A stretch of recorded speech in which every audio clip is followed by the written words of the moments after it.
Halo teman-teman, selamat datang kembali di Official Legal Hukum.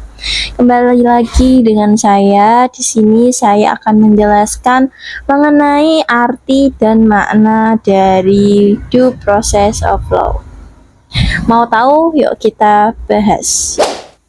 Apa arti due process of law itu?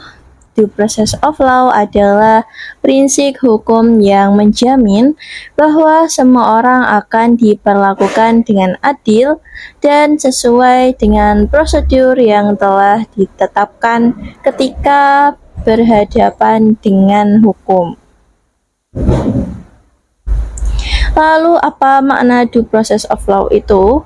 Makna due process of law secara umum berarti yang pertama, ada hak-hak individu itu harus dihormati dalam proses hukum.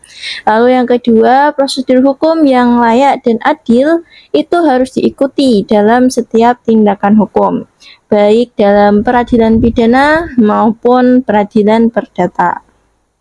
Lalu yang ketiga, mengenai pemerintah atau lembaga hukum.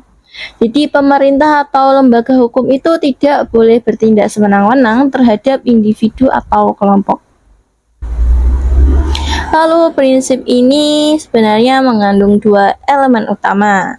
Yang pertama ada proses hukum substantif, di mana proses hukum substantif ini berkaitan dengan hak-hak fundamental atau substansial yang harus dilindungi oleh hukum.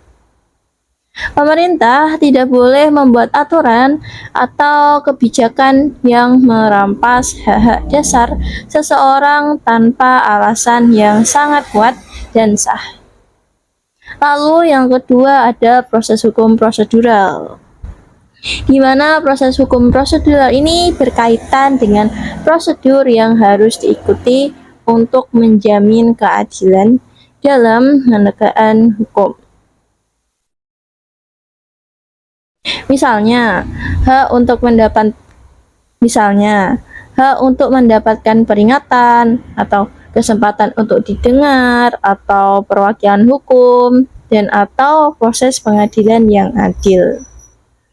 Nah, itu tadi sekilas mengenai arti atau makna due process of law.